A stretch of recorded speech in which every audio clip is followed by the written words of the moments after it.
so he came up with another story, which he in fact kept going for weeks, and it was a good story in terms of the CIA's propaganda interests. He had some Cuban soldiers raping some young Angolan girls. Then there was a battle, and he had that Cuban unit cut off and captured. And then he had the Cuban women, the victims, identifying their rapists. And then there was a trial, and they were convicted. And then he had them executed by a firing squad of the women who had supposedly been violated, with photographs of young African women with weapons shooting down these Cubans.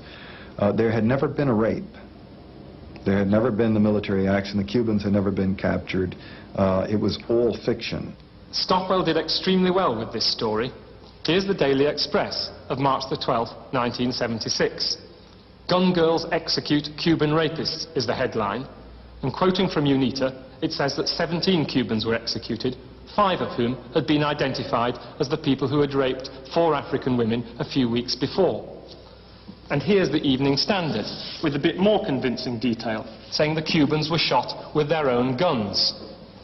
And here's the Daily Telegraph, the newspaper of record, adding a bit more detail, identifying the region from which the women came and saying that they took part in the executions. The reporter was John Bullock. I haven't the faintest idea whether it was true, and I never said it was true. I reported somebody as saying that, as telling me that story. I certainly didn't report the facts. I reported Mr. A or sources from such and such a group as saying that. I don't know whether it was true. If you don't publish it, maybe it is true. You get, I should have thought, worse criticism for not publishing it than for publishing it. Because when you publish it, you do attribute it quite clearly and firmly to a man, a person who's saying so. If you don't publish it, you're already making a judgment. You're deciding it's not true. It's not our job to decide. Editors are not going, in most Western newspapers, are not going to be too skeptical of Cuban rapist story. It sort of fits the general Western line and what the West wants to read about Cuba and whatnot.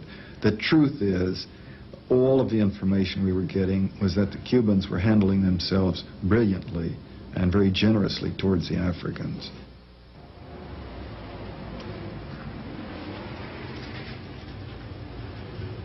Basically, and to put it very crudely, you can publish any old crap you like, and it will get newspaper room.